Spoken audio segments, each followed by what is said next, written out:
When a coworker criticizes you, or your phone blows up with notifications, you stay calm and feel a quiet power others can't touch.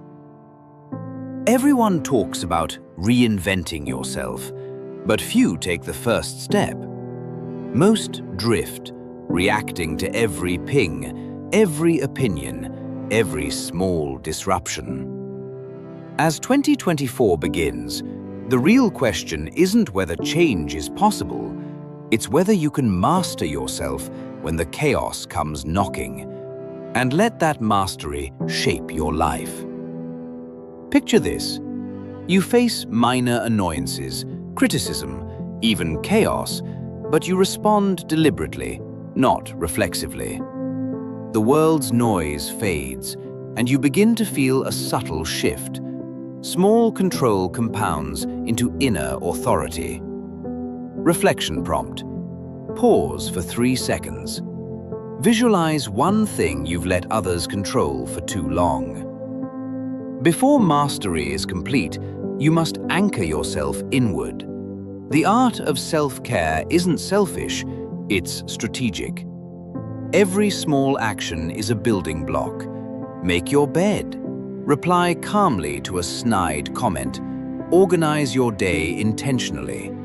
Each seemingly trivial choice is a brick in the foundation of unshakable self-control. What starts small compounds into profound transformation. Reflection prompt. Think for 3 seconds. Which tiny act today could begin that chain of mastery? Now, Stoicism. This isn't theory, it's practice. Mastering reactions is simple yet profound. When insulted, you pause. When distracted, you redirect. Adversity isn't punishment, it's training.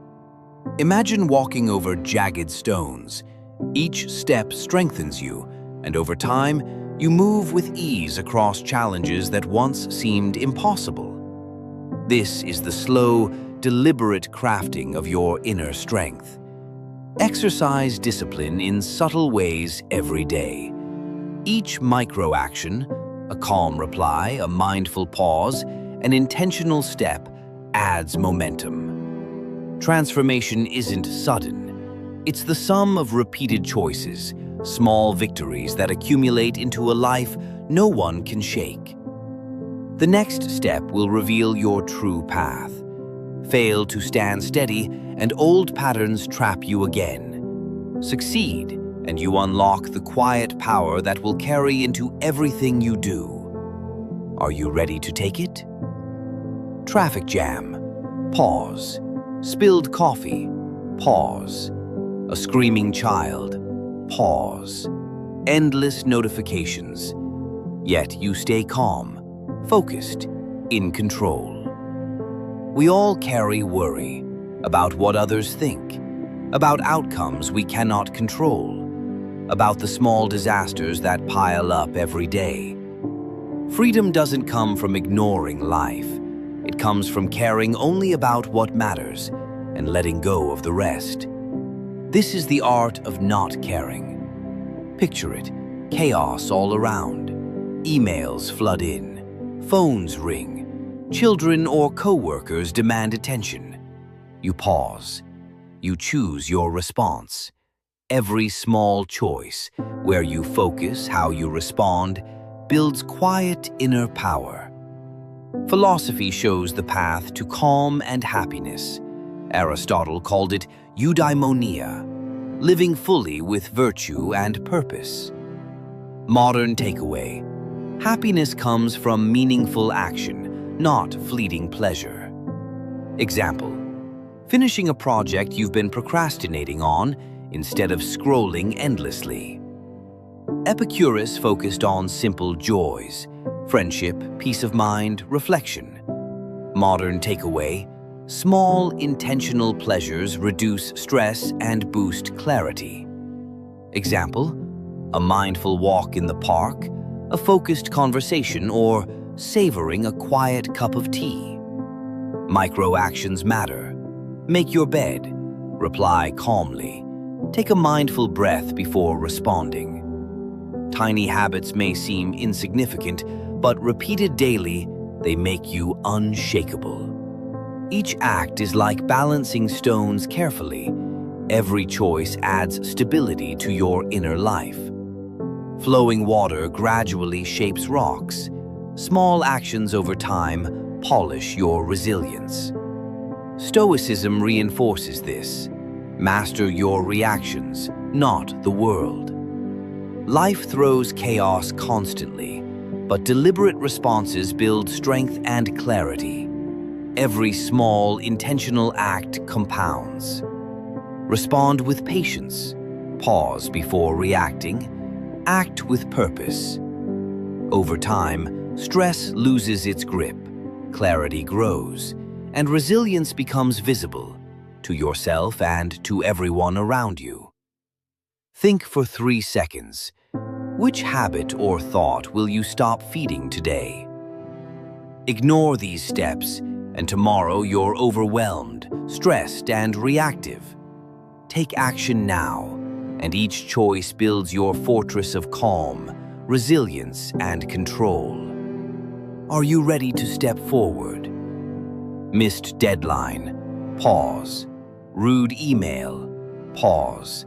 Traffic jam? Pause. A disagreement with a friend? Yet you stay calm, focused, in control. Life constantly tests you. Deadlines, conflicts, notifications, arguments. Mastery isn't escaping chaos. It's choosing what controls your mind. This is the Stoic way. Philosophers through time give us insights. Bentham and Mill. Happiness grows by helping others. But modern takeaway, don't let others' actions steal your peace. Schopenhauer.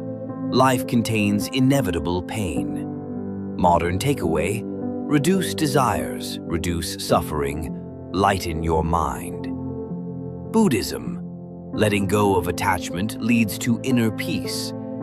Modern takeaway, release what you cannot control. Simplify your mental space. Stoicism teaches control over your reactions, not the uncontrollable world. Zeno started it, but Epictetus, Seneca, and Marcus Aurelius perfected it. Epictetus explained 2 powers: things within your control, opinions, choices, actions; things outside your control, wealth, reputation, others' behavior. Focus your energy on what you can shape. Let the rest slide. Pause 3 seconds. Identify one thing outside your control today and release it. Micro actions form unshakable habits. Pause before replying. Clarify intention. Breathe deliberately. These actions aren't trivial. They compound into a resilient mind that stands firm in any chaos. Metaphor sequencing. Balance stones carefully, one by one. Each act adds stability. Plant roots deep in rocky soil. Strength grows unseen, but unstoppable. Thread a rope carefully, linking each choice into a chain of resilience. Each metaphor is visually reinforced, landing fully in the viewer's mind.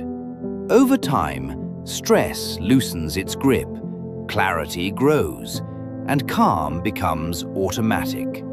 True freedom is built choice by choice. Reflection prompt. Think for 3 seconds. Which small action today strengthens your mind instead of feeding stress? Ignore this today, and tomorrow chaos runs your life. Stress dominates, and opportunities slip by.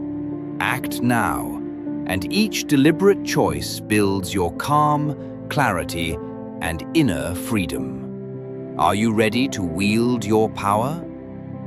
You have power, influence, success, yet peace doesn't come from them. Why? Because control isn't outside, it's here, inside your mind. Marcus Aurelius, Roman emperor, commanded armies and nations, yet wrote, "Very little is needed to make a happy life. It is all within yourself. Power, praise, wealth, fleeting. Peace comes from how you think, not what you possess." Seneca adds, "True happiness is to enjoy the present without anxious dependence on the future, to rest satisfied with what we have. Focus on what matters, release the rest, not indifference, but deliberate choice. That is the Stoic way." Epicurus offers another angle. Epicureanism is not indulgence. Joy comes from tranquility, freedom, and friendship, not chasing endless desire. He distinguishes between kinetic pleasures, chasing desires, stressful and fleeting, and catastatic pleasures, contentment, freedom from unnecessary wants, stable and lasting. Epicurus warns, endless cravings for money, fame, or power trap us. If you want to make a man happy, don't add to his riches, take away his desires. And death? Stop fearing it. When we exist, death isn't. When death exists, we aren't. Live fully. Now. Pause before reacting.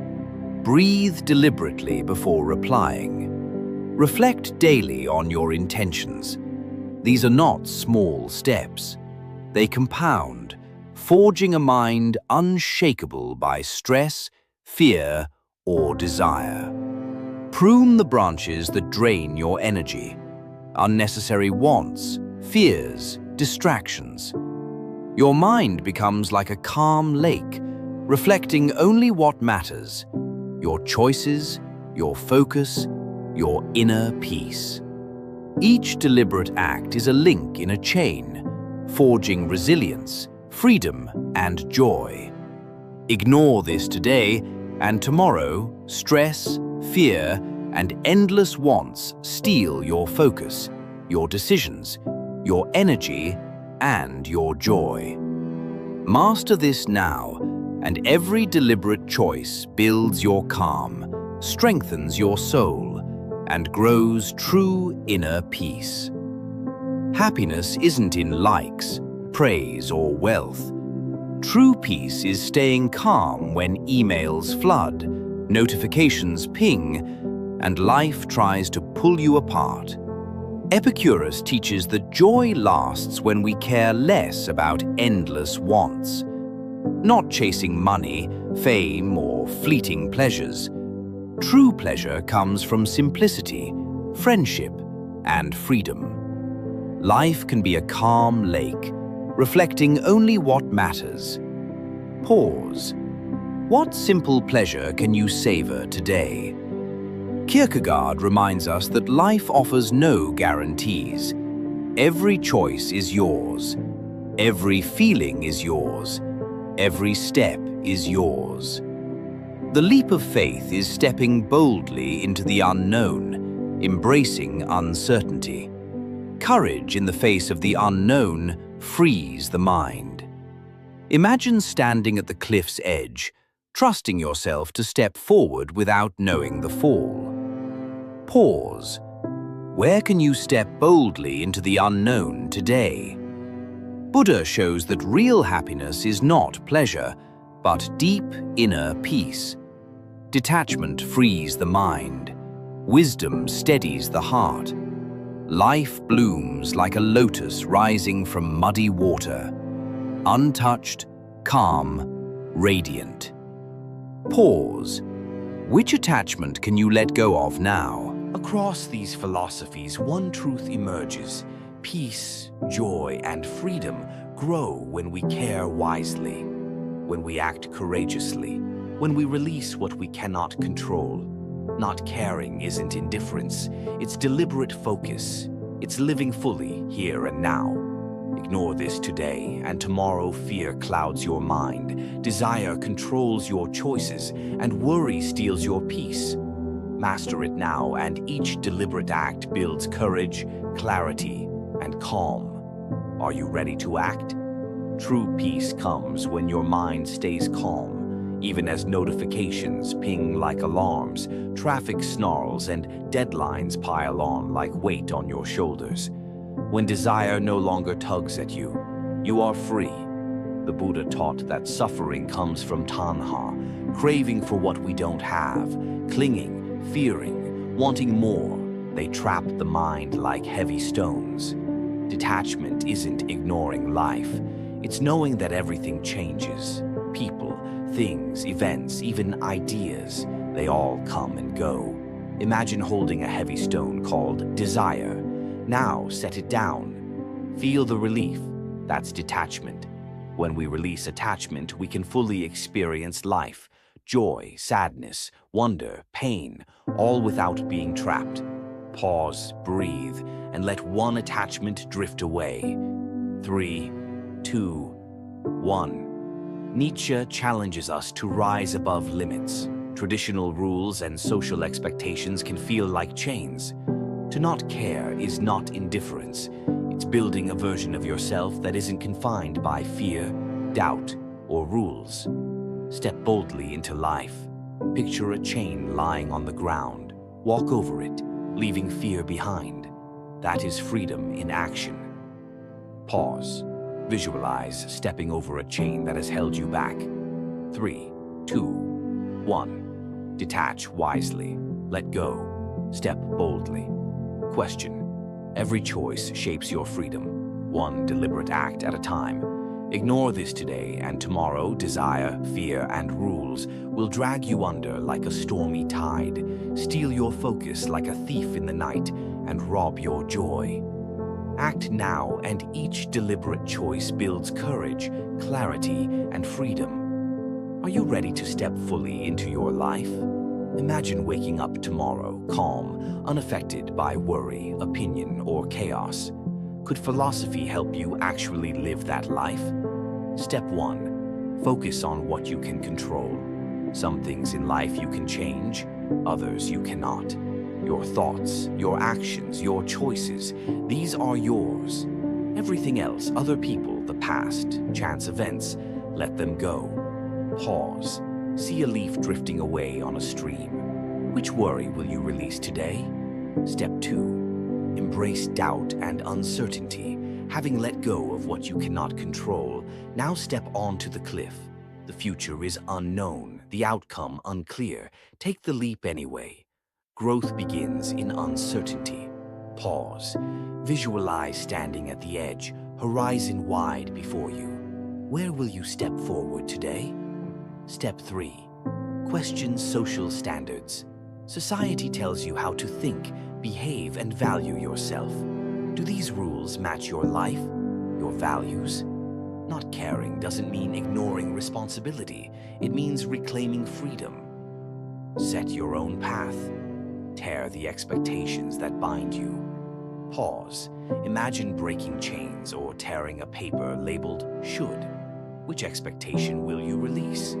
Step 4. Accept life's absurdity. Life is messy. Life is chaotic. Meaning isn't given. It's made.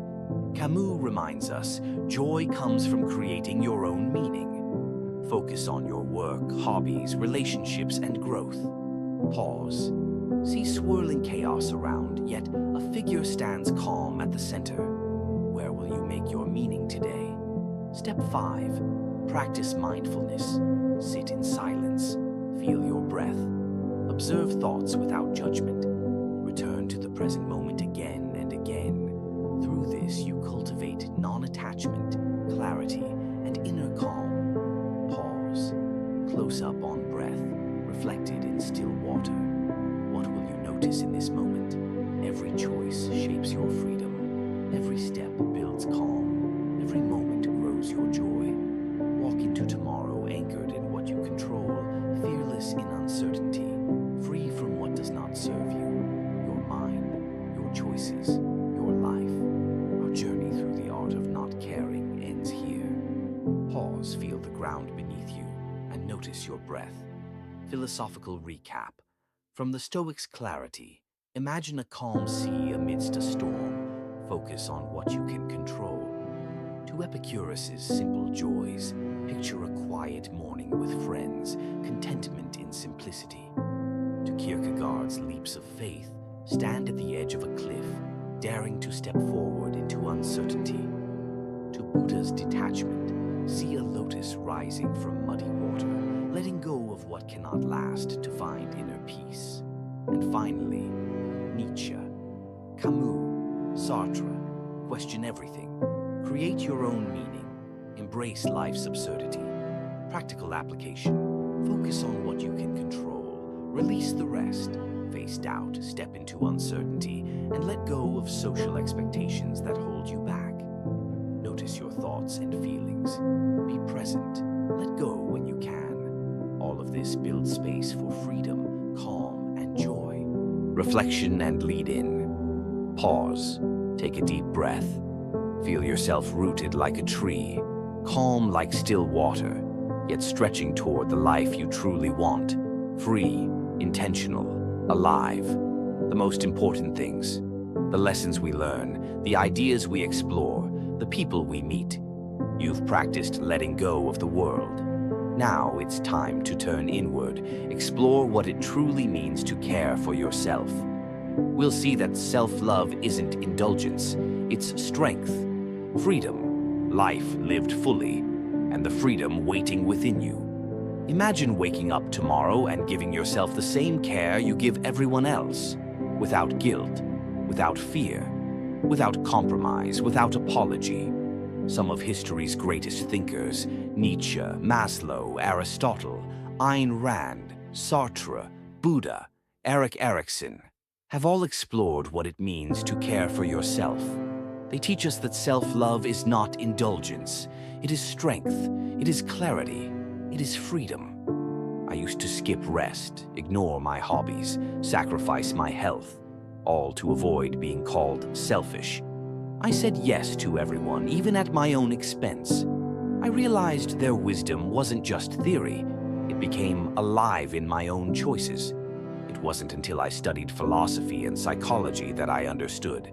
Self-love is not vanity. It is not arrogance. It is humanity. Self-love means accepting yourself, flaws, quirks, strengths fully. It means recognizing your worth and treating yourself with the same patience and kindness you give others. Take care of your body, your mind, and your soul. Follow your hobbies, nurture your relationships, set boundaries, prioritize your needs without guilt. Most people think selfishness is harmful, putting yourself first at others' expense. But there's a better kind, a healthy, necessary kind. The kind that lets you say no when you're overwhelmed. The kind that lets you chase your dreams, even if it defies social expectations. The kind that prioritizes your well-being without hurting anyone. Self-love is water nourishing your roots, seeping deep into the soil. Healthy selfishness is pruning the branches with care. Nourish your roots, prune the branches. Watch yourself grow strong, resilient, and free. Pause. Take a deep breath. Which part of yourself have you been neglecting, and which choice today honors your mind, body, and heart? Self-love and healthy selfishness aren't enemies. They are allies. Honor your needs, respect your limits, step fully into your life. Pause. Feel the freedom waiting within you. Have you ever felt regret before the conversation even ended? You said yes, and your chest tightened. A small pause in your breathing, a quiet drop in your stomach. Your body knew.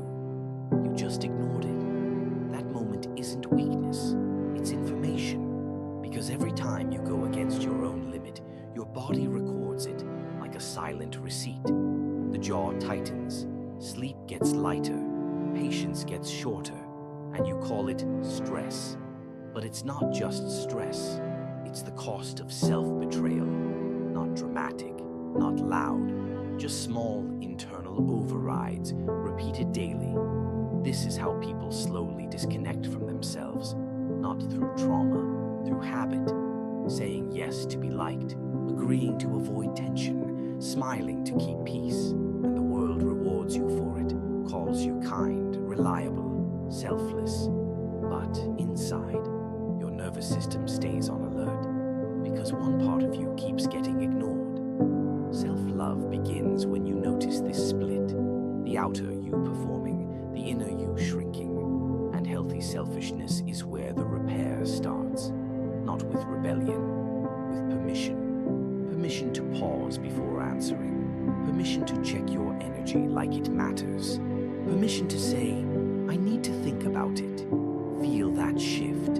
Your shoulders drop a little, your breath slows, your voice loses its strain. That's not attitude, that's regulation. Because boundaries don't create distance, they create safety inside your own body. And when your body feels safe, resentment doesn't build, bitterness doesn't leak, kindness stops being forced.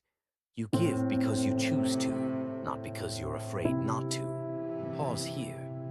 Where in your life does your body tense before your mouth agrees? That's not inconvenience. That's a boundary waiting to be heard. And here's the realization. Taking care of yourself isn't pulling away from others. It's returning to yourself so when you show up, you're actually there. Not stretched thin, not silently resentful, not disappearing, present, grounded, whole. That's not selfishness, that's self-trust restored. And once you feel that, you'll never mistake self-abandonment for kindness again. There comes a point where self-care is no longer enough. You've rested, you've set small boundaries, you've started listening to yourself. But a deeper question begins to surface. Why was it so hard to believe I mattered in the first place? This is where psychology meets philosophy. And this is where Carl Rogers enters the story. Rogers wasn't interested in fixing broken people. He believed something radical for his time. Human beings are not problems to solve. They are potentials waiting for the right conditions to grow. But most of us didn't grow up in those conditions. We were loved for being good, praised for being easy, accepted when we performed. Slowly, without realizing it, we learned a rule. I am worthy when I succeed, when I please, when I don't cause trouble. Rogers called this conditions of worth. And they quietly pull us away from ourselves because the moment love feels conditional, we stop asking, what do I feel? And start asking, what will keep me accepted? That's the birth of self-abandonment. Not rebellion, not selfishness, just survival.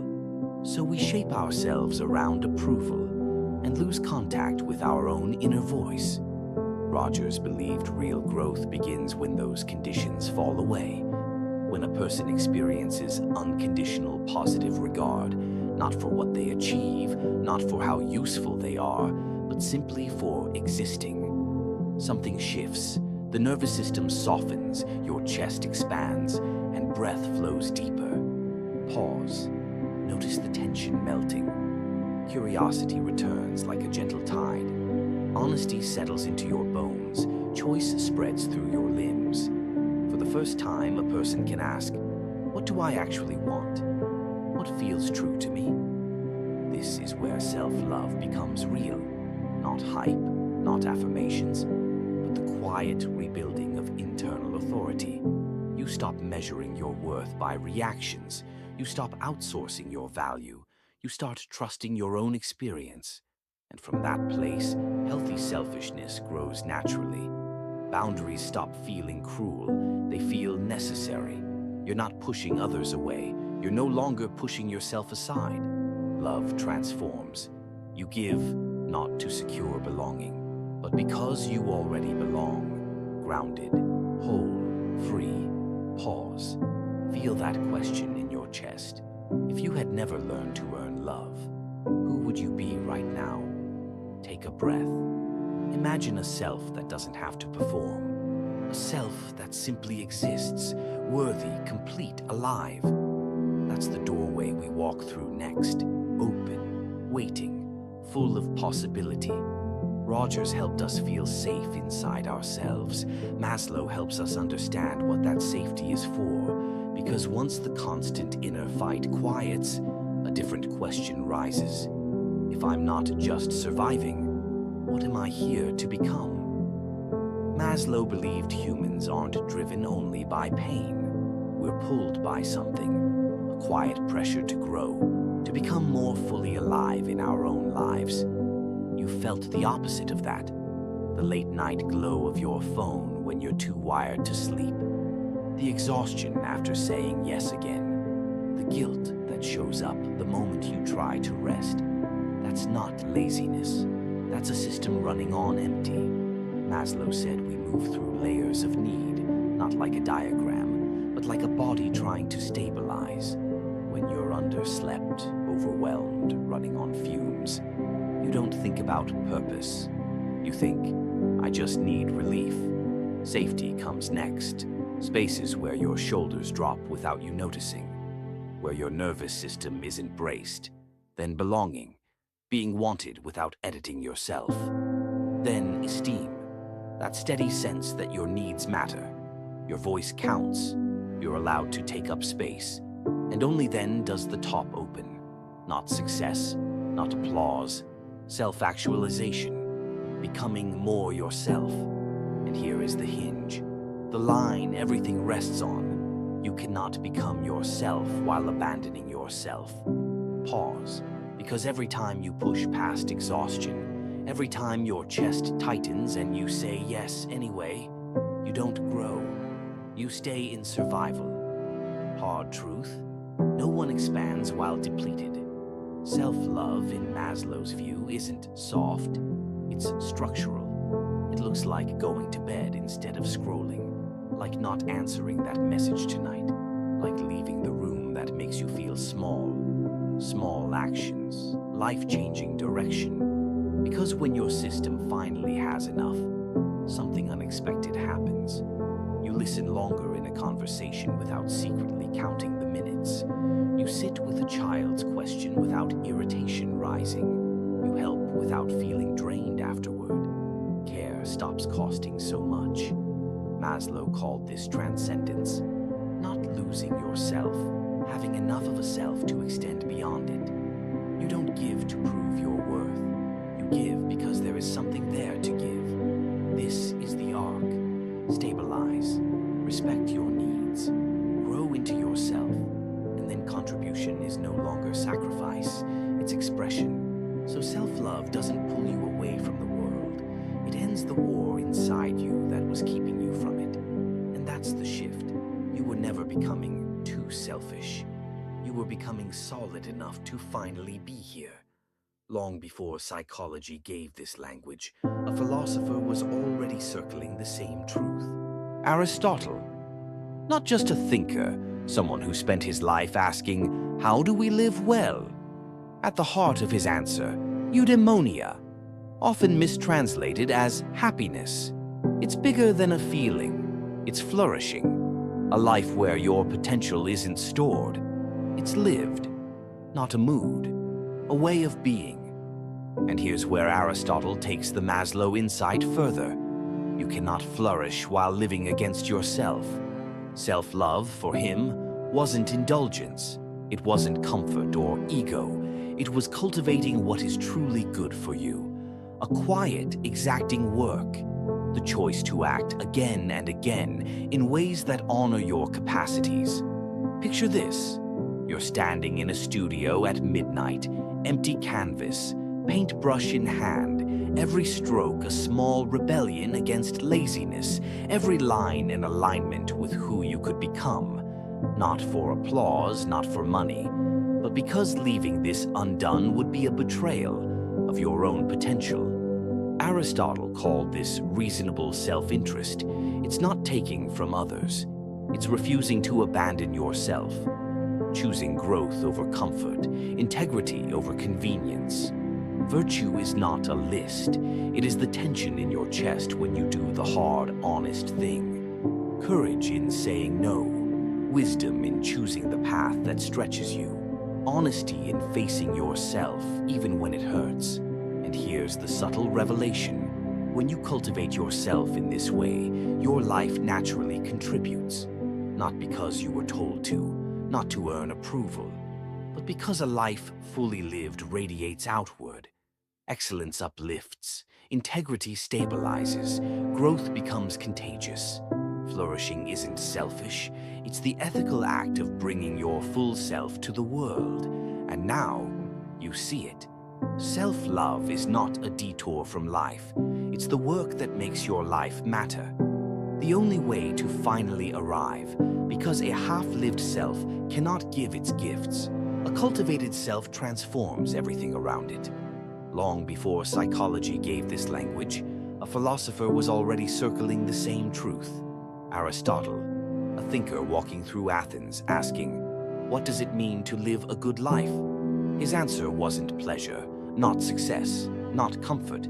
It was something deeper, eudaimonia, often called happiness. But that word is too small. It's flourishing, a life where your potential is being lived, not stored. A life being lived from the inside out. Here's the crucial turn. You cannot flourish while living against yourself. Aristotle's self-love isn't vanity or indulgence. It's not ego-stroking. It's wanting what is truly good for you, even when it's hard. It's waking up to tension. The pull between what's safe and what will make you more, felt as a tight chest, a quickened breath, a heartbeat skipping at the thought of choice. Imagine, you are an artist. Your brush hesitates, fingers ache. No one is watching. The easy choice, stop. The hard choice, keep going. Practice in silence. Honor the work your mind and hands are capable of. Wiser, braver, more honest. Felt in every small, conscious act. Aristotle called this reasonable self-interest. Not taking from others, not trampling anyone, but refusing to abandon your own growth. And here's the subtle reveal. Your excellence ripples outward, steadying those around you like stones cast into calm water. Self-love, properly lived, doesn't pull you out of the world. It gives you the strength to fully meet it. So the shift isn't a rule, it's a realization. Choosing your growth, not because it's easy, not because it's celebrated, but because it's yours to cultivate, is how a human life stretches into its full shape. Stoicism teaches that self-care is more than indulgence. It's keeping your mind, body, and soul in balance. Meditate, reflect, move and rest. Cultivate reason, master your emotions, grow in virtue. Epicurus and the Stoics put it simply. Prioritize your inner peace. Act with reason. Cultivate virtue. Your freedom, your self-control, your inner life are the foundation of self-love in action. Picture a project at work making your chest tighten, thoughts spinning, shoulders stiff. Focus on what you can control. You can't decide the outcome, but you can choose your effort, your focus, your response. Feel the tension ease as clarity takes over, step by step. Centuries later, thinkers like Jean-Paul Sartre took these ideas further. They asked, what does it mean to care for yourself when the world often ignores you? Existence can feel lonely, the world cold and indifferent. Yet, in that space, your choices define who you are. Every decision presses on you, chest tight, hands trembling. Every action shapes who you feel yourself to be. You are condemned to be free, Sartre said, and it's both weight and liberation. Here, authenticity, self-love, and healthy selfishness converge. Be true, prioritize your values, honor your desires, feel your spine straighten, your chest expand, your hands steady as you make choices that belong to you. This is self-love through freedom, standing by yourself, owning your growth, living with integrity. Even when your hands shake, your chest tightens, your heart races, you stand anyway, fully in your own life. Doing what you need to do isn't indulgence. It's a call to be real with your freedom, to feel the weight of the choices it gives you. There's a subtle but important difference between this and selfishness. Being real means noticing your wants and acting on them without stepping on others. Think about your connections. How can Sartre's insistence on truthfulness guide your everyday life? Being real means telling the truth about your needs and feelings, even if they differ from what your partner, friend, or family wants. It's having the courage to be yourself, without abandoning your ideals or morals to make others happy. At work, living authentically might mean choosing a path that fulfills you, not the one that's most popular or highest paying. Making choices that feel aligned in your body and your heart is Sartre's sincerity in motion. From existential freedom in Europe, we turn east to a path where balance and mindfulness cultivate self-love from within. While Sartre speaks to freedom and responsibility in an often indifferent world, the Buddha offers a path for balancing desire and care for oneself and others. Siddhartha Gautama, the Buddha, taught in the 6th century BCE a philosophy that has guided millions toward peace and clarity. At its heart are the 4 noble truths: what pain is, why it arises, how to end it, and the path forward. The middle way, the noble eightfold path, balances giving in to desire and ignoring your needs. It avoids extremes of indulgence and denial. Self-neglect or greed, both are traps. The middle way guides the balance in between. It includes right view, intention, speech, action, livelihood, effort, mindfulness, and concentration. Each is a step toward clarity. Together they form a practical path to reduce suffering. Healthy selfishness is encouraged. It nurtures self-love and compassion. Harmful selfishness, greed, hatred, delusion is discouraged. Meditation embodies this principle. Time devoted entirely to yourself. Your breath deepens, your shoulders release, your awareness centers. Applied to life, the middle way helps balance personal and professional needs. It allows you to care for yourself without neglecting responsibilities toward others. Fast forward to the mid-20th century. Erich Fromm, German psychoanalyst and humanistic philosopher, reframed self-love in The Art of Loving, 1956. Love, Fromm argued, is not a fleeting sentiment. It is a disciplined art. It requires patience, focus, and the transcendence of narcissism. Self-love isn't conceitedness. It's acknowledging your worth, embracing flaws without hatred, cultivating growth. Fromm emphasized that self-love and love for others are inseparable. You cannot genuinely love another without first appreciating yourself. This perspective guides us to balance care for ourselves and for others. It teaches us to honor our needs while respecting theirs, to practice patience with ourselves and the people around us, to embrace disciplined personal growth. From Rogers to Maslow, Aristotle, Sartre, the Buddha, and Fromm, a thread emerges. Self-love and healthy selfishness are skills. They build inner strength, presence, and compassion. They allow us to stand fully in our choices, to act in alignment with our values, and to extend care outward without depletion.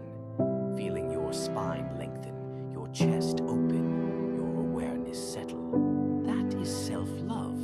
Choosing what aligns with your heart and body, that is healthy selfishness. This is not indulgence. This is becoming fully, bravely yourself. As you read, notice your body, your breath, your shoulders, the subtle tension you carry. Ayn Rand's objectivism introduces rational selfishness.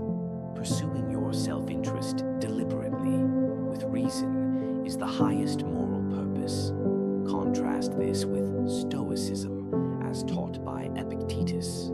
The Stoics seek inner freedom through self-control, valuing virtue and tranquility over immediate gratification. Feel it in your body, shoulders relaxed, breathing steady, mind unshaken by impulse. Then there's Jean-Paul Sartre, existential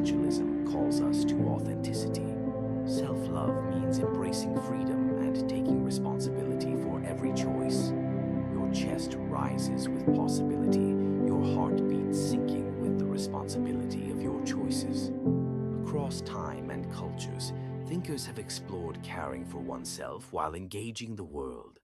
Buddha's middle way teaches balance, avoiding self-denial without succumbing to indulgence.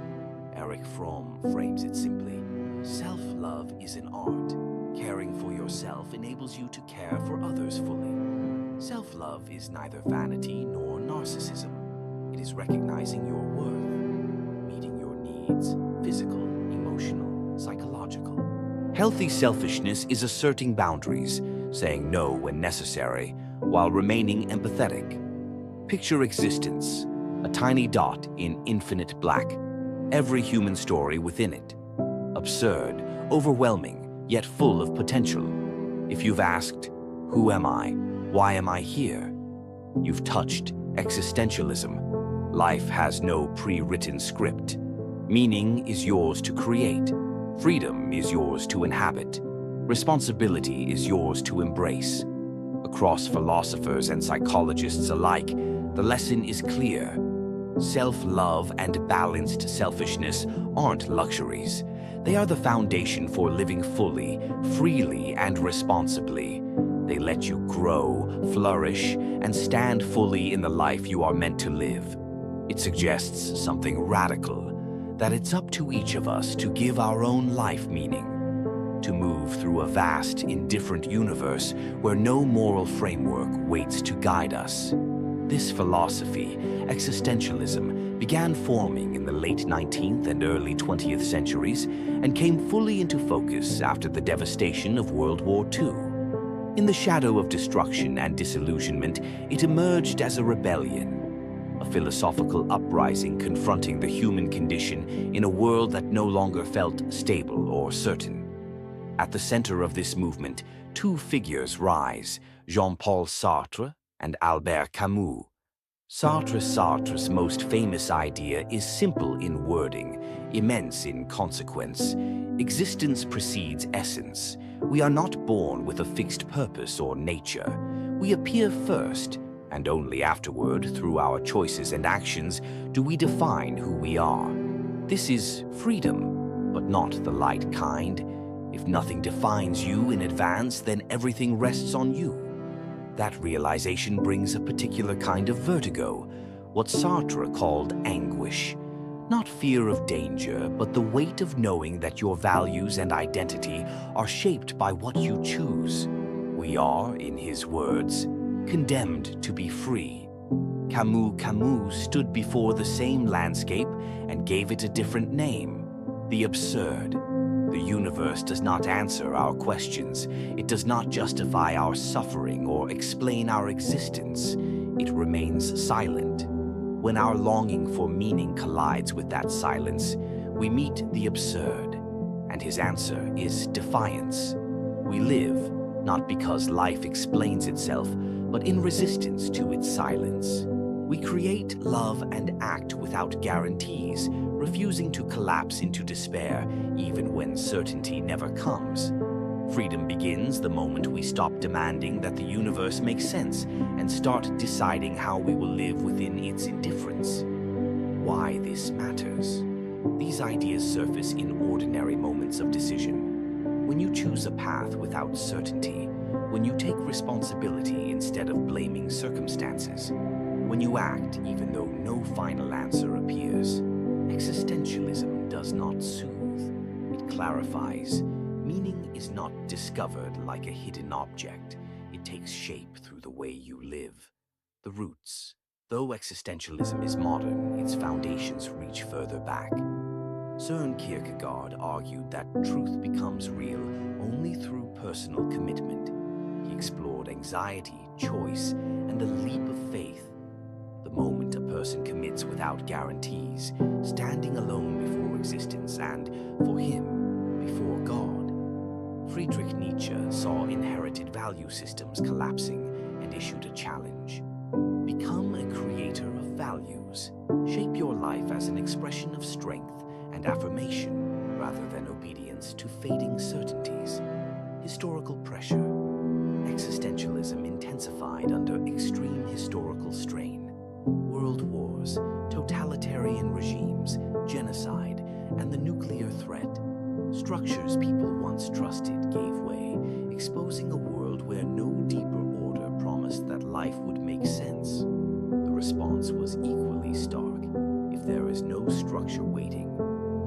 choices become the structure. Art and literature. These ideas did not stay in philosophy. Writers like Dostoevsky, Kafka, and Beckett turned existential tension into lived worlds, characters facing isolation, uncertainty, and absurdity not as theories, but as daily reality. Simone de Beauvoir carried this thinking into lived social experience, revealing how freedom and responsibility unfold within the real constraints of human life. At the heart of Sartre's philosophy is a claim that overturns centuries of thought. Existence precedes essence. Traditional philosophy assumed that a thing's nature comes first, that what something is determines what it is for. Sartre breaks from this framework when it comes to human beings. We exist first, and only afterward, through our choices and actions, do we define who we are. There is no preset human character, no assigned purpose waiting to be discovered. And this is where Sartre's idea of radical freedom begins. If nothing determines us in advance, then each person bears responsibility for the direction their life takes. Our choices do not just express who we are. They commit us to a way of being that we implicitly present as livable for a human life. Responsibility expands outward. This freedom carries weight. It brings endless possibility, but also full responsibility for what we choose to become. We are neither pure victims of circumstances nor absolute masters of them. We are beings who must choose within limits and still own those choices. Sartre believed we often try to escape this tension. He called this bad faith. Bad faith is not simple dishonesty. It is a distortion of our own condition. Sometimes we pretend we are fixed things. That's just who I am. I had no choice. Other times we pretend we are pure freedom with no constraints, ignoring our past, our bodies, our situations. Both are evasions. To live authentically means holding the full truth at once. We are shaped by conditions we did not choose, yet never reducible to them. In Being and Nothingness, Sartre analyzes consciousness itself. He does not describe it as a mystical gap, but as a structure that allows us to step back from what exists. This capacity to imagine what is not yet, what could be, is what Sartre calls nothingness. He distinguishes between being in itself, the solid, complete existence of things, being for itself, the open, self-aware mode of human existence. Even here, we are not pure openness. Our past, our body, our social position, what Sartre calls facticity, remain part of us. We are the tension between what has been given and what we project forward. That is why Sartre describes the human being not as a finished substance, but as a being defined by possibility. Man is not the sum of what he has, but the totality of what he does not yet have, of what he could be. We are oriented toward what we are not yet. Sartre also explored how others shape our experience through the gaze. When another person sees us, we feel ourselves from the outside. Their gaze can fix us into identities we did not choose, shy, awkward, or otherwise, reminding us that we are never fully in control of how we appear. This is the tension behind his famous line, "Hell is other people." Not because others are inherently cruel, but because being seen can objectify us and limit our freedom. Sartre's philosophy did not remain confined to theory. Over time, he linked existential freedom with political responsibility, arguing that awareness of our condition should lead to engagement, resistance, and action in the world. At its core, his view of the human condition is a paradox, not fixed, not finished, always in the process of becoming. This ongoing task, choosing, acting, responding within limits, is both the burden and the dignity of being human. Sartre's nausea, freedom in the void. Before formal philosophy, Sartre explored existential truth through fiction. In 1938, he published Nausea, following Antoine Roquentin, a man been plunged into a deep psychological crisis. Roquentin confronts loneliness, freedom, and the absurdity of life itself. Objects, people, even his own existence begin to feel absurdly contingent. The world is not structured around him. He experiences a visceral nausea, a deep, almost physical revulsion at the sheer pointlessness of things. This nausea is not mere disgust. It is a confrontation with reality stripped of pretense and revealing that freedom awaits in the void. If nothing determines meaning, then meaning becomes his responsibility. This is what Sartre calls radical freedom. Every choice, every action contributes to defining who we are. In Being and Nothingness, 1943, Sartre clarifies these ideas philosophically. He distinguishes being in itself, the inert existence of things, being for itself, the conscious existence of humans. Our consciousness, our nothingness, allows us to question, imagine, and say, this need not be the way things are. We are not fixed objects, but becomings, capable of shaping our own identity. Sartre also explores how others can objectify us. In No Exit, he famously writes, "Hell is other people, not because others are cruel, but because their gaze can fix us into roles or identities we did not choose, shy, awkward, or otherwise, reminding us we are never fully in control of how we appear. Our lives are not things that merely happen. We are continually authoring ourselves, shouldering the responsibility and dignity of our freedom." Reflect. What will you create when nothing is given? How will you carry your freedom with dignity? Camus, Joy and Revolt in the Absurd. Albert Camus was born in 1913 in French Algeria, growing up amid poverty. He became attuned to injustice and the struggles of the marginalized. In France, he joined the resistance, editing the underground newspaper Combat. For Camus, philosophy and action were inseparable. Although often grouped with existentialists, Camus rejected that label. He focused on the absurd, not freedom, as a primary concern. The absurd arises when our deep need for meaning meets a universe indifferent to purpose, order, or significance.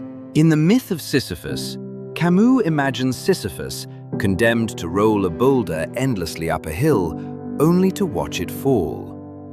The task is pointless, and yet, in the conscious acknowledgement of this absurd fate, he rebels, finding satisfaction, even joy, in the struggle itself.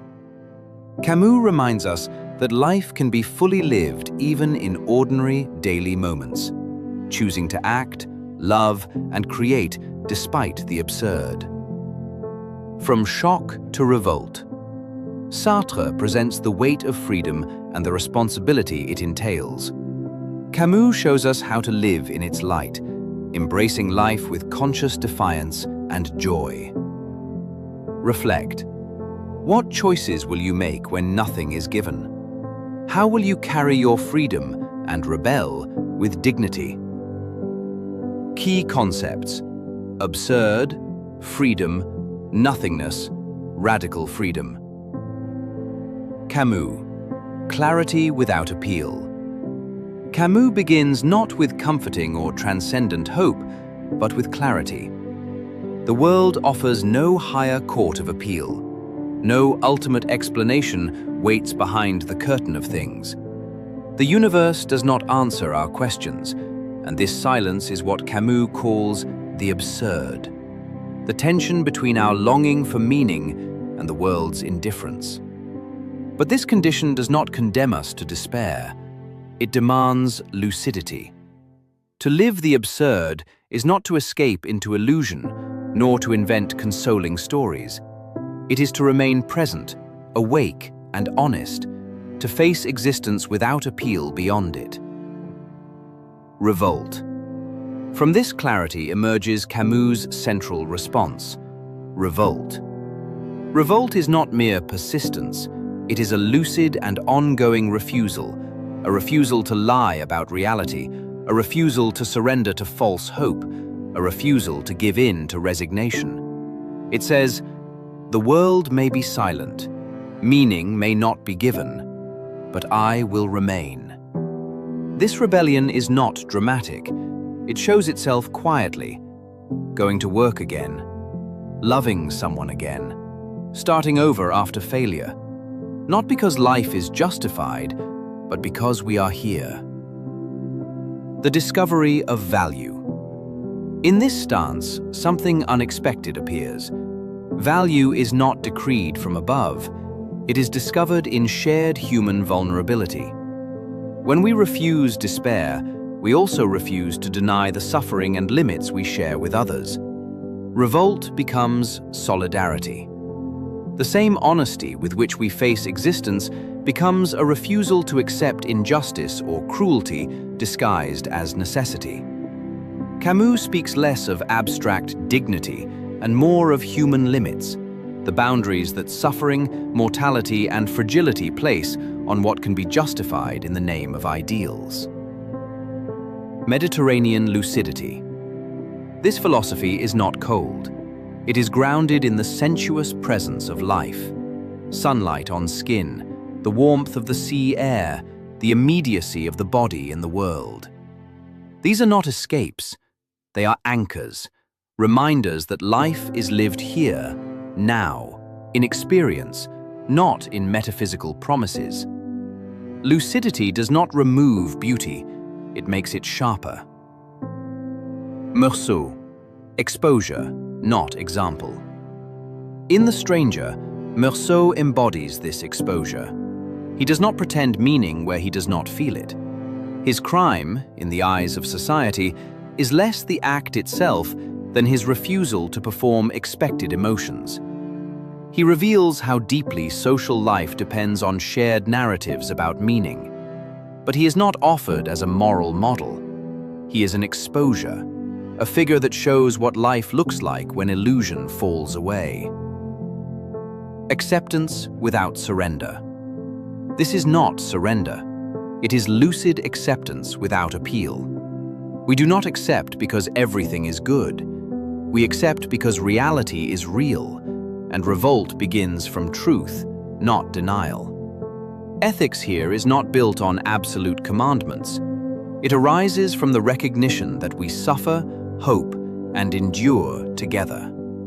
From this shared condition, limits appear, lines we refuse to cross, even in the name of grand futures. Sartre and Camus, structure and style. Sartre reveals the structure of our condition, consciousness as nothingness, the source of radical freedom, the burden of creating meaning where none is given. Camus shows a style of living that freedom, lucid, measured, grounded in limits. But their paths diverge in tension. Where Sartre pushes freedom toward commitment and historical responsibility, Camus remains wary of any justification that sacrifices human limits for future ideals. For Sartre, freedom risks becoming a project aimed at shaping history. For Camus, the moment freedom justifies violence in the name of the future, it betrays the revolt that gave birth to it. Sartre asks what we must do with freedom. Camus asks what freedom must never become. Reflective close. What will you create when nothing is guaranteed? How will you carry your freedom without denying the limits that make others human?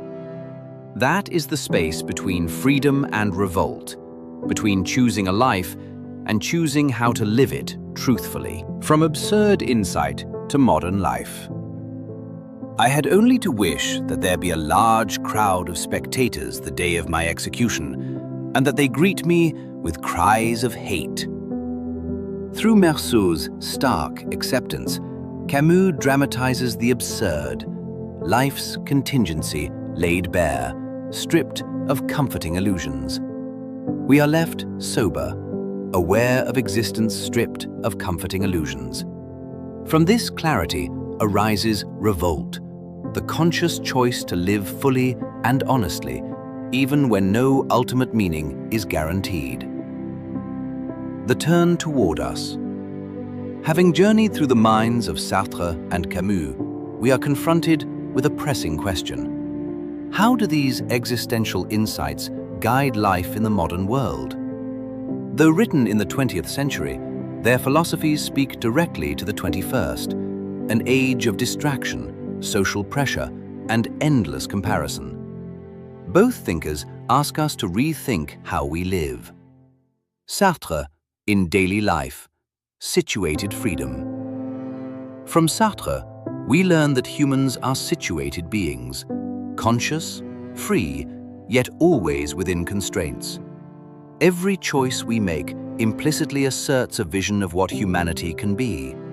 We are free to take a stance toward what we are given. For Sartre, even refusing to choose is still a choice, one we remain responsible for. Freedom remains situated, constrained by circumstances, yet still ours to navigate. Daily life example. You may find yourself in a job chosen out of pressure rather than desire. Remaining there is still a choice. To act authentically is to evaluate honestly and decide deliberately, rather than hiding behind, "I have no choice." The act of choosing responsibly shapes both your life and your implicit statement about humanity. Camus, in daily life, lucid revolt. From Camus, we learn that life does not come with guaranteed meaning. The universe offers no ultimate explanation. Yet clarity, not hope or comfort, frames our response. Revolt is endurance without appeal, action without expectation of meaning. Practical example. Facing failure, a lost opportunity, a personal setback, a painful loss, we recognize it as part of existence's indifference and continue acting consciously without appeal to meaning.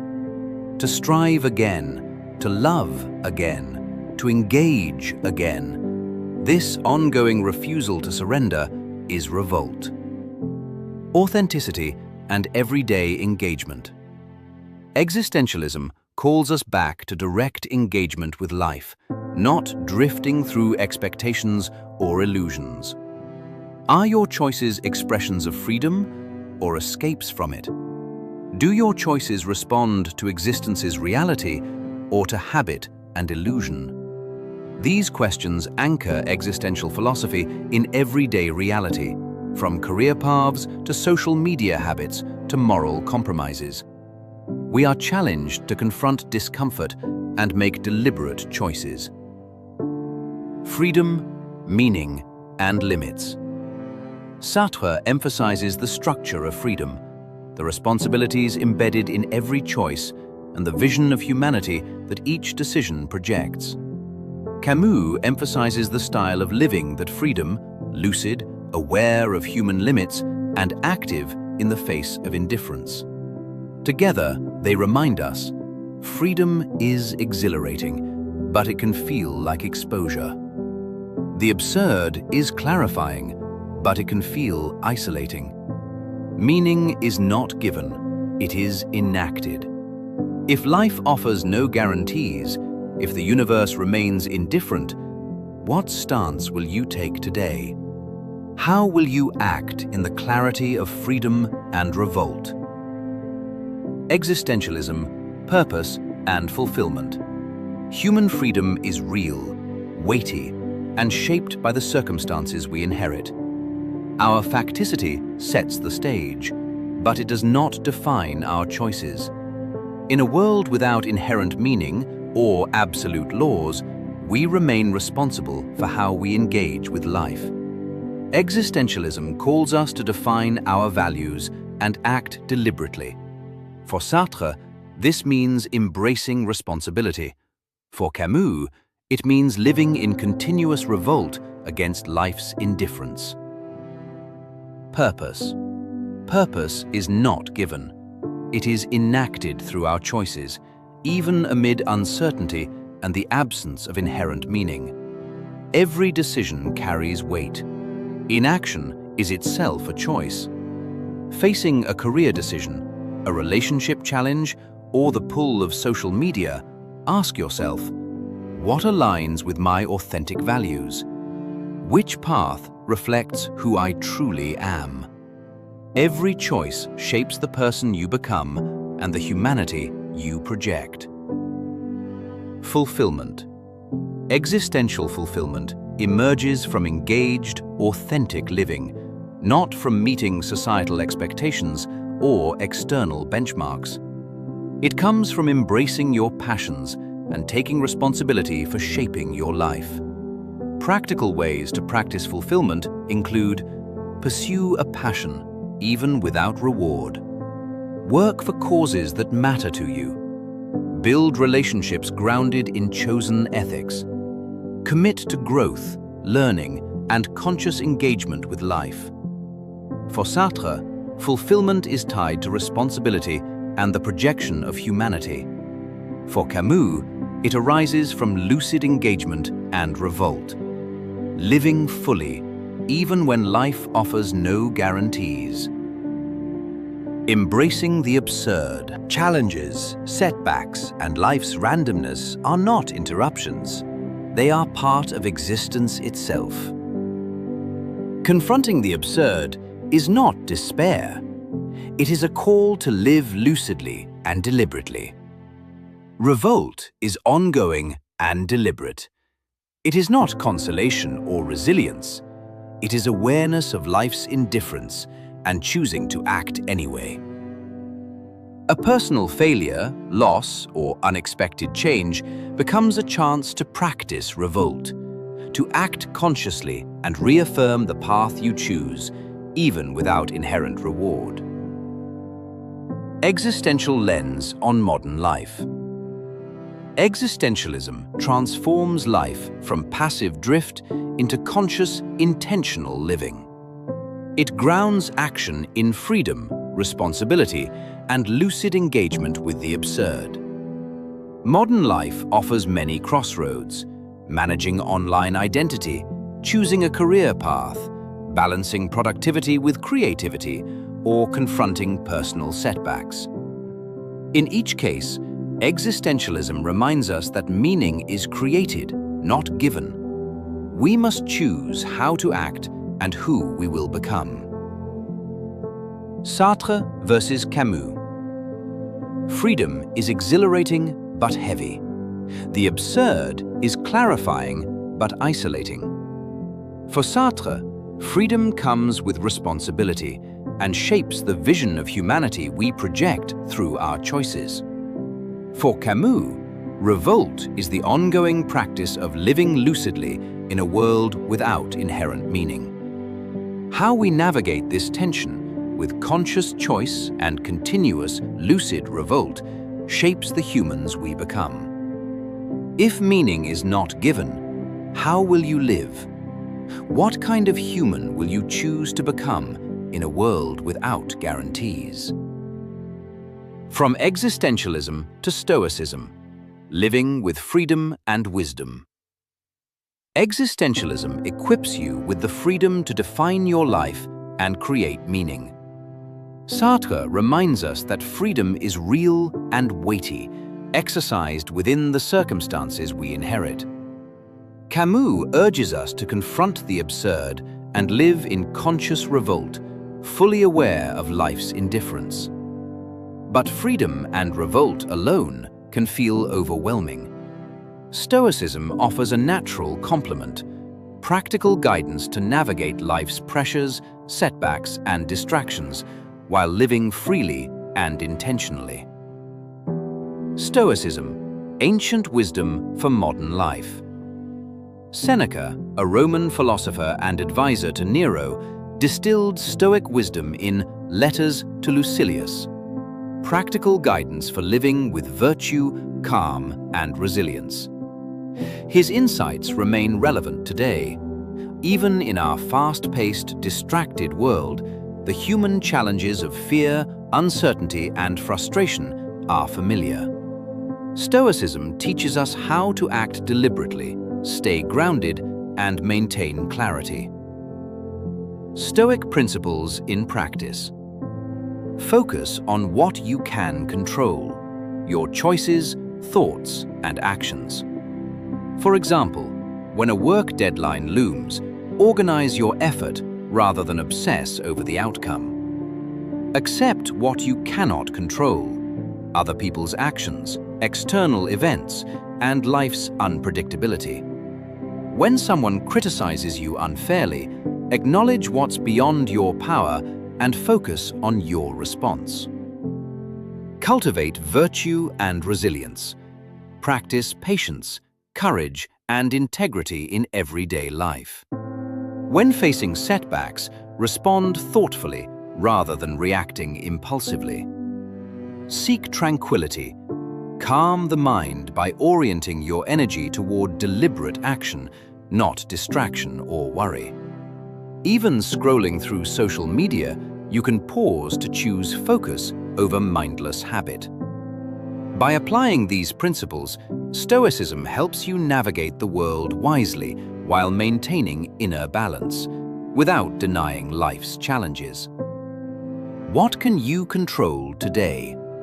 How will you respond with reason and calm? How will you act deliberately, even when life feels indifferent or chaotic? Bridging existentialism and Stoicism. Existentialism shows you the freedom to define your life. Stoicism shows you how to live that freedom wisely. Together, they provide a philosophy for modern living, creating meaning, taking responsibility, and acting with clarity and resilience in a world full of uncertainty. Stoicism, facing life's fires with clarity and calm. The phone rings. Bad news. Your promotion didn't come through. Your chest tightens. The world feels uncontrollable. Stoicism reminds you, you cannot stop the storm outside, but you can steer your mind through it.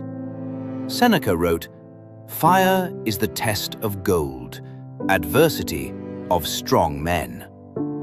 Losing a job, facing a breakup, or confronting illness, each challenge is a fire, refining patience, skills, and resilience. Hardship is not an obstacle, it is the crucible that shapes your character. Stoicism teaches you to face it deliberately, accept it, and grow stronger with each trial. Practicing Stoicism daily. Mindfulness. Amid endless notifications, you pause, you breathe, you notice the moment, and suddenly decisions are clear, priorities visible. Purposeful time use. You glance at your calendar. Some tasks drain energy without meaning. You delegate, streamline, or eliminate them. Each intentional hour strengthens your ability to live by your values. Gratitude. A morning coffee warms your hands. A chat with a friend sparks laughter. Life is already rich, even in uncertainty. Applying Stoicism today. Life throws challenges at us. Stoicism does not remove them. It teaches you to respond deliberately, reason clearly, and grow stronger with each trial. Losing your job could help you discover a more fulfilling career. Ending a relationship can clarify your personal boundaries. Health setbacks can prompt long-term self-care.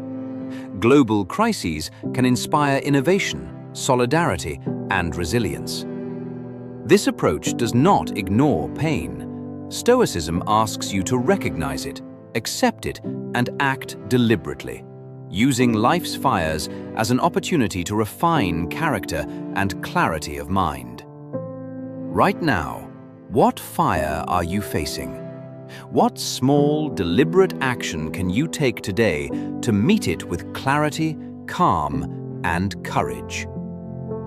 Existentialism meets Stoicism. Existentialism gives you the pen.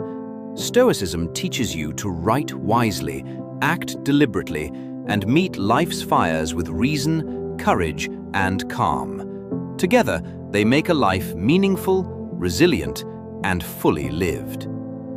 Seneca on life, friendship, and anger. Life is short. Seneca's reflection on life's brevity is a wake-up call. Stop postponing happiness and start living fully in the present. Life is short, and time passes faster than we notice. Every day offers the chance to act deliberately, to pursue purpose, and to savor the moments that truly matter. Reflective prompt. How will you live fully today without postponing joy or purpose? Friendship and understanding. Seneca valued human connection deeply. He wrote, "One of the most beautiful qualities of true friendship is to understand and to be understood." To understand and be understood is to see through another's eyes, listen deeply, and offer genuine support. In modern life, where digital connections often replace real intimacy, this lesson is vital. Nurture relationships that lift you and others. Make time for heartfelt conversations, shared laughter, and moments of presence. Evaluate your connections. Are they grounded in empathy, or are they superficial? Who in your life needs your understanding and presence right now? Mastering anger. Just as friendship requires understanding, mastering emotions like anger ensures our relationships remain healthy and our actions wise. Seneca warns, "There is no more stupid thing than anger, nothing more bent on its own strength." Anger is like a wildfire, consuming everything in its path. It clouds judgment and prompts choices we later regret. Stoicism does not ask us to suppress anger, but to see it clearly, step back, and respond with reason. Recognize that anger harms you more than anyone else. With awareness, you can transform this destructive spark into deliberate, thoughtful action. What recent frustration can you approach with calm and reason instead of impulse? Seneca's wisdom teaches us to live fully, connect deeply, and govern our emotions wisely. In embracing these principles, even amid life's storms, we can remain resilient, calm, and clear, ready to meet each challenge with reason and purpose. Mastering anger and living virtuously. Anger is natural, but how you respond is your choice. Start by noticing your triggers: a harsh comment at work, a traffic jam, or a frustrating email. Pay attention to your body and mind. Tension, tightness, or racing thoughts signal rising anger. Early awareness gives you the chance to respond deliberately. The Stoics teach that your reaction is within your control. Seneca warns that anger is self-defeating. Pause, breathe, ask, is this response helpful? Is there a wiser way to act? Simple practices, a short walk, deep breathing, or even a moment of reflection, create the space to choose reason over impulse. Practical examples. A colleague criticizes your work unfairly. Pause and respond calmly, focusing on solutions rather than emotion. Another driver cuts you off. Take a breath and continue safely without letting anger dictate your actions. Online debates spark frustration. Step back, consider the perspective of others, and respond thoughtfully, or not at all. Once you've mastered self-awareness and deliberate response, let virtue guide your actions. Seneca equates virtue with right reason, the highest good. A virtuous person acts with integrity, courage, fairness, and empathy, even when life is challenging. Daily practices for virtue. Let reason guide your choices. Consider others' perspectives and act ethically. Reflect on your behavior. Are your actions aligned with your values, even when no one is watching? Exercise empathy. Listen deeply, offer support, and stand against injustice. Cultivate resilience. Face setbacks calmly without letting external events compromise your moral compass. What anger can you transform into reason today? How will you act with virtue in your next challenge? By combining self-awareness, deliberate action, and virtuous living, you reclaim your power, cultivate calm, and navigate life wisely, whatever challenges arise. Virtue, adversity, and true wealth. Lessons from Seneca. Life is short. Every moment counts. Seneca's teachings remind us not to postpone happiness or growth for the future, but to live fully in the present. Though wealthy, Seneca rejected the idea that money brings happiness. He wrote, "No man is more unhappy than he who never faces adversity, for he is not permitted to prove himself." At first, this seems counterintuitive. Don't we all want an easy life? Yet, Seneca insists that a life without challenges leaves us untested and unfulfilled. Adversity is not punishment. It is a tool for growth, resilience, and self-discovery. Facing difficulties allows us to discover our strengths, refine our character, and realize our potential. Pursuing wealth alone can distract from this path. Comfort and security may feel satisfying, but they can also encourage complacency, indulgence, and entitlement. Without challenge, we miss the chance to test our abilities and grow. True wealth, Seneca emphasizes, is inner virtue, not material possession. Applying Seneca today. 1. Embrace adversity. Career setbacks, relationship struggles, or health challenges are opportunities to learn and grow. Obstacles are stepping stones, not roadblocks. 2. Balance wealth and virtue. Financial success is fine, but it should not overshadow your moral or personal growth. Reflect, make ethical choices, and invest in your character. 3. Cultivate inner richness. True wealth comes from wisdom, courage, self-discipline, and resilience. Life's real rewards are measured not by what we own, but by the strength of our character and the values we live by. 4. Strengthen relationships through empathy. Seneca wrote that a true friend is someone who understands and is understood. Listen deeply, share openly, and offer support. In a digital world where we are connected but often distant, prioritizing empathy keeps relationships meaningful. 5. Master your emotions, especially anger. Anger is like a wildfire. It spreads fast and damages everything in its path. Recognize it early, pause, breathe, and respond with reason. Use Stoic techniques such as reflection, calm deliberation, or even a brief walk to regain perspective. By living this way, we follow Seneca's vision, a life guided by reason, strengthened by adversity, and rich in virtue. Today, what challenge could become an opportunity to strengthen your character? Who in your life needs your understanding and presence right now? How can you respond to frustration or anger with calm and reason instead of impulse? Inner wealth, happiness, and living in harmony with nature. Seneca's vision. The wealthiest person is not the one with the most possessions, but the one who has built strong character and found peace within. Seneca challenges us to rethink happiness. It is not comfort, status, or the absence of difficulty. It is the ability to grow stronger, wiser, and steadier through life's challenges. We see the difference everywhere today.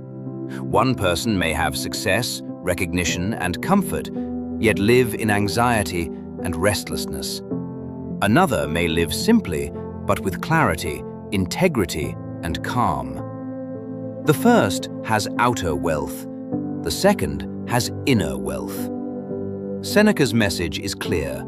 Without inner stability, external success never feels like enough. This perspective offers a powerful alternative to modern culture, which constantly pushes comparison, achievement, and material gain. Seneca redirects our focus toward life's real riches: wisdom, virtue, resilience, and self-mastery. He does not tell us to reject success. He tells us not to lose ourselves while pursuing it. True fulfillment comes when success in the outer world is matched by strength in the inner one, when achievement does not cost us our peace and growth does not compromise our character. From inner wealth to living in harmony with nature. This idea of inner wealth connects to another core Stoic principle: living in harmony with nature. Seneca expresses it powerfully. God is near you. He is with you. He is within you. For the Stoics, this is not a theological claim as much as a philosophical one. God refers to the rational order of the universe, the intelligence, or logos, that structures existence. Seneca's point is that we carry a part of this rational capacity within ourselves. To live in harmony with nature, then, means to live according to reason, to choose clarity over impulse, fairness over ego, and wisdom over reaction. Every time we pause before reacting in anger, act honestly when dishonesty would benefit us, or remain steady in uncertainty, we live in alignment with our highest nature. When we are ruled by impulse, pride, or uncontrolled emotion, we move away from it. Living in harmony with nature also means accepting life's cycles. Growth, loss, aging, and change are not mistakes in life's design. They are part of it. Resisting them creates frustration. Understanding them creates calm. Acceptance does not mean passivity. It means working with reality instead of fighting it. This principle also reminds us that we are interconnected. Just as elements in nature exist in balance, we are part of a wider human community. Living according to nature includes treating others with fairness, contributing positively, and recognizing that our actions ripple outward. When we live this way, we respect our highest nature, and that is where integrity and inner peace are found. The role of self-discipline. All of this leads to one essential requirement: self-discipline. Reason shows us the right path. Discipline is what allows us to follow it, especially when comfort, emotion, or temptation pull us elsewhere. It is the bridge between knowing what is wise and actually living wisely. Without discipline, reason remains an idea. With discipline, it becomes a way of life. Seneca on desire, discipline, and mortality, upgraded. It is not the man who has too little, but the man who craves more that is poor. With this, Seneca overturns the common idea of wealth. Poverty, in his view, is not measured by possessions, but by dependence, the state of always needing more in order to feel complete. Craving is not simple desire. It is desire without boundary. The endless pursuit of money, status, pleasure, or recognition creates a condition where satisfaction is always postponed. When wanting becomes a habit, contentment becomes impossible. This is why Seneca places such importance on self-discipline, not as denial, but as governance. A disciplined person is not one who lacks desires, but one who examines them. Why do I want this? Is it necessary? Does it serve my character or only my impulse? Such reflection is not a one-time exercise. It is a continual practice. Without it, desire directs life. With it, reason does. And when reason leads, we are no longer dragged by every passing urge. In this sense, true wealth is freedom, the freedom that comes when little is required for contentment. The person who desires less is harder to control, harder to disturb, and less dependent on circumstances. Learning to govern desire prepares us for an even greater Stoic lesson: how to face life's final boundary, mortality. The Stoics spoke of amor fati, the acceptance of one's fate. This includes not only events within life, but life's ending itself. Death, like birth, belongs to nature. It is not an interruption of the order of things, but part of it. Seneca does not describe death as comfort, nor as catastrophe, but as a fact, the limit that gives life its shape. What is temporary cannot hold us forever, not even hardship. Understanding this changes how we live. Awareness of death sharpens life. When time is seen as finite, choices become deliberate, relationships deepen, trivial concerns lose their power. We no longer act as though life is endless, and so we stop wasting it. Reflection on mortality for Seneca is not morbid, it is clarifying. It helps us set priorities, endure difficulties with perspective, and value the present moment without illusion. The fear of death often fuels our restlessness, our rush to accumulate, to distract, to escape silence. But the person who has examined death finds a different response: steadiness. Acceptance removes panic, and in that calm, life can be lived more fully. Seneca's message is not centered on dying. It is centered on living with clarity. The one who governs desire is not owned by the world. The one who accepts mortality is not ruled by fear. Such a person lives neither in excess nor in avoidance, but in understanding.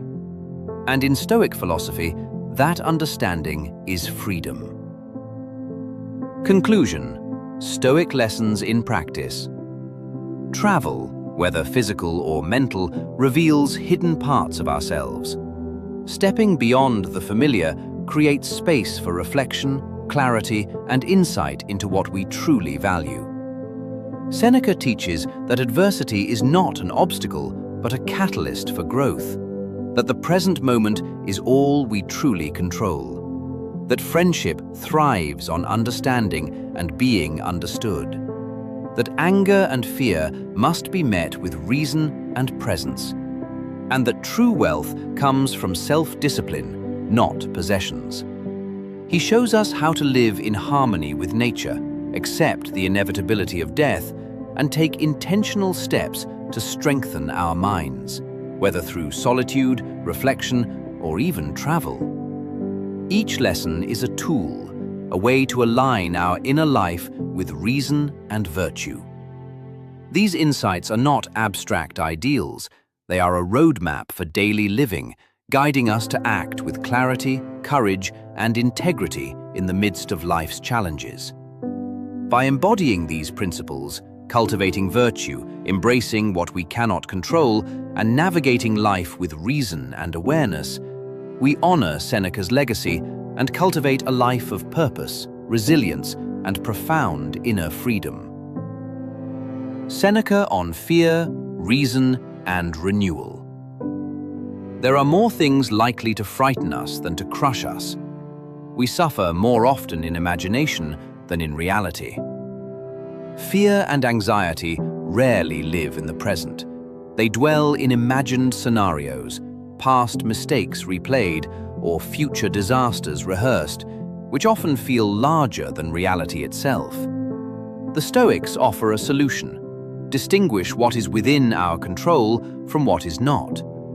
Most of what we worry about lies beyond our power. When we fixate on these things, anxiety grows.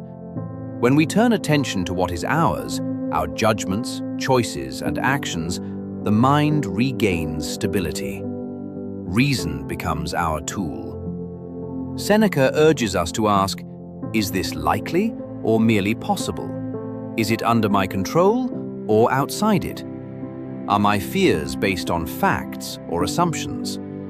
Often, reflection shrinks imagined dangers to their true size. And yet, Stoicism does not demand that emotion vanish. Fear may arise. This is human. The goal is to observe it without surrendering to it. Feelings are experiences. They are not commands. Stoic reason equips the mind to examine fear. Stepping outside gives the mind space to practice it. The inner and outer journeys work together. We should take walks outdoors so that the mind might be strengthened and refreshed by open air and a wide sky. Seneca's advice is not about luxury or escape. It is about clarity. Changing our environment interrupts the loops of thought that grow in confinement. Under open skies, worries that loomed indoors shrink in scale. Distance provides perspective. The outer journey mirrors an inner one. Leaving familiar spaces allows the mind to step back from habitual thought patterns. Presence must follow. Notice the air, the light, the sounds. Walk attentively, and the world quiets the mind. Travel, then, is not an escape from life, but a return to it. Discipline the mind, question your fears, step into the open, and observe fully. Clarity, like calm, begins with space. Space to step back, to breathe, and to see what truly matters. As Seneca reminds us, non est ars vivendi, sed ars recte vivendi. The art is not merely to live, but to live rightly. True wisdom isn't just about doing good, it's about acting deliberately and staying grounded in reason. If this gave you a new perspective, like, share, and subscribe for more timeless Stoic lessons. And for deeper insight, check out our last video, The Dark Side of Kindness, when it destroys you. Here at Stoicism, we don't just study philosophy, we live it, and you can too.